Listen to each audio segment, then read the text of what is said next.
हाँ तो डियर, एक बार फिर से स्वागत है आपके अपने इस YouTube चैनल अस्मिता स्टडी पे। और आज के इस वीडियो में हम बात करेंगे शोषण तथा दहन में अंतर। ठीक है, तो एग्जाम में जो है कई बार पूछा गया है जो शोषण तथा दहन में जो है अंतर बताइए। तो हम सोचे जो आज आप लोगों के साथ इस टॉपिक पे बात किया जाए। तो यहाँ पे हम आपको शोषण तथा दहन में अंतर बताएंगे। तो चलिए समझते हैं एकदम रावचिक स्टाइल में। ठीक है, देखिए अगर आज शोषण एक क्या है, पहला अंतर लिखेंगे। ये तो आपका नॉर्मल बात है, ये आप लोग कर लीजिएगा। पहला अंतर लिखेंगे, शोषण एक जैव रासायनिक क्रिया है। ठीक है, पहला अंतर, शोषण एक जैव रासायनिक क्रिया है, लेकिन दहन क्या है, दहन जो है एक अजैविक क्रिया है। दहन क्या है, एक अजैविक क्रिया है।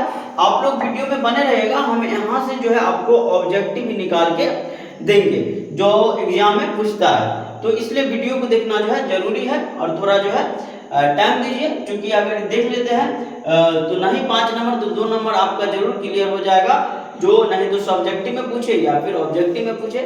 ठीक है, तो ध्यान रखेंगे, शोषण एक जैव रासायनिक क्रिया है, पहले का अंतर। इधर फिर से यह एक अजैविक क्रिया है, यानी कि दहन जो है अजैविक क्रिया है और शोषण जो है जैव रासायनिक क्रिया है। ठीक है, चलिए अगला अंतर लेते हैं। करा इसमें पदार्थों का धीमी गति से ऑक्सीकरण होता है। ठीक है, यानी कि शोषण में जो है पदार्थ का जो है धीमी गति से ऑक्सीकरण होता है, धीमी गति से। ठीक है, दहन में क्या होता है, दहन में जो है इसमें पदार्थ का तीव्र गति से ऑक्सीकरण होता है, लेकिन दहन में जो है तेज गति से, तीव्र गति से हो जाता है। ठीक है, ऑक्सीकरण। और अगला बात करते हैं, करा इस क्रिया में निकली ऊर्जा एटीपी के रूप में संचित रहती है। ठीक है, यानी कि भैया मेरे शोषण क्रिया के बाद, ठीक है, शोषण क्रिया के बाद जो ऊर्जा निकलती है वो एटीपी के रूप में क्या हो जाती है, संचित हो जाती है। किसके रूप में, एटीपी के रूप में संचित हो जाती है। लेकिन इसमें क्या होता है, दहन में देख लेते हैं। करा इस क्रिया में ऊर्जा ताप एवं प्रकाश के रूप में निकलती है। दहन की क्रिया में जो ऊर्जा निकलती है वो ताप एवं प्रकाश के रूप में। बात को समझ रहे हैं ना, जब आप कोई चीज को जलाइएगा तो क्या होता है, जब हम कोई चीज को जलाते हैं तो उसमें से ताप निकलता है और उसके बाद क्या होता है, उष्मा निकलता है। यही ना होता है, दो बात होता है ना, ताप निकलेगा, उष्मा निकलता है ना। यानी कि प्रकाश जो है, जब मान लीजिए आप कोई चीज को जलाइएगा तो प्रकाश निकलेगा और उसमें से ताप निकलता है ना। इतना बात तो पता होगा। चलिए, तो यही बात है, जब हम कोई चीज को जलाते हैं दहन में क्या होता है, इस क्रिया में ताप एवं ऊर्जा, ऊर्जा के रूप में जो है क्या निकलता है, ताप, और उसको क्या कहा जाता है, प्रकाश निकलता है। ठीक है, चलिए आगे बढ़ते हैं। करा यह एक नियंत्रित क्रिया है तथा कम ताप पर होती है।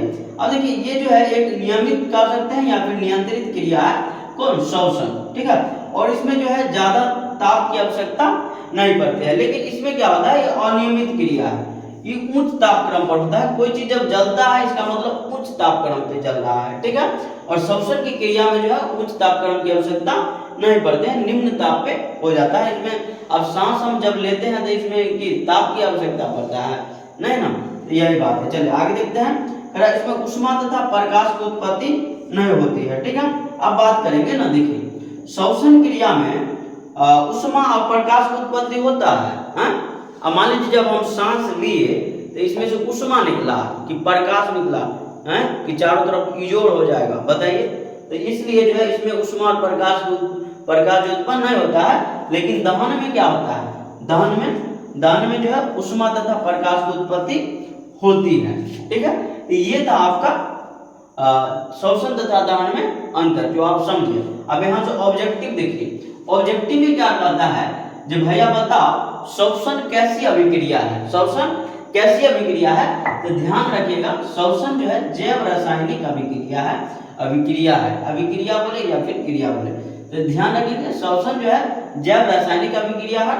और कहेगा जो दहन कैसी अभिक्रिया है बताओ, तो दहन जो है अजैविक क्रिया है। क्या है, अजैविक क्रिया। ठीक है, चलिए फिर से अगर मान लीजिए पूछेगा जो दहन कैसी क्रिया है, तो अजैविक क्रिया है। शोषण कैसी क्रिया है, तो जैव रासायनिक क्रिया है। ध्यान रखिएगा। आगे देखिए, उसके बाद जो यहाँ पे है कभी कभी क्वेश्चन पूछता है जो शोषण क्रिया के दौरान निकली हुई ऊर्जा जो है किस रूप में जो है संचित रहती है, ऐसे पूछता है। बहुत बार क्वेश्चन पूछा है जो शोषण क्रिया के दौरान जो है जो ऊर्जा निकलता है वो किस रूप में संचित रहती है, तो एटीपी के रूप में। किस रूप में, एटीपी के रूप में संचित रहती है, आप लोग एकदम ध्यान रखिएगा। ठीक है, आगे कहेगा जो यह एक नियंत्रित क्रिया तथा कम ताप पर होती है। ऐसे भी क्वेश्चन पूछता है कभी कभी, जो शोषण के लिए उच्च ताप की आवश्यकता है या फिर निम्न ताप की, तो ध्यान रखिएगा शोषण के लिए जो है निम्न ताप की आवश्यकता होती है। ठीक है, यानी कि नहीं के बराबर ताप लगता है, लेकिन दहन के लिए जो है उसके लिए जो ज्वलन ताप होता है उतना ताप तो जरूरी है। ठीक है, उसके बाद देखिए दहन जो है अनियमित क्रिया है और उच्च तापक्रम पर होती है। ये भी आपको एग्जाम में कभी कभी ऑब्जेक्टिव होता है, लेकिन ज्यादातर नहीं होता है, तो इसमें ध्यान नहीं देंगे। तो 2-3 ऑब्जेक्टिव जो है यहाँ पे आपको ऐसा बता है जो यहाँ से पूछ सकता है, और फालतू को तो हम फेंकेंगे नहीं यहाँ पे, तो इसलिए जो है आपको लग रहा होगा जो हम आप समझ गए होंगे, और नो डाउट कि आप लोग नहीं समझे होंगे। ठीक है, और एग्जाम में पूछे तो पूरा लिख के आइए, ऑब्जेक्टिव पूछे यहाँ से तो ऑब्जेक्टिव लिख के आइए। ठीक है, और इसी के साथ हम अपने वीडियो को जो है समाप्त करेंगे, और उसके बाद जो है कल जो है फिर हमारा वीडियो आएगा। आप लोग पहले जो है इस वीडियो को लगातार दुलार प्यार जो है दीजिए, और उसके बाद जो है फिर हम कल मिलते हैं। थैंक यू, जय हिंद, जय भारत।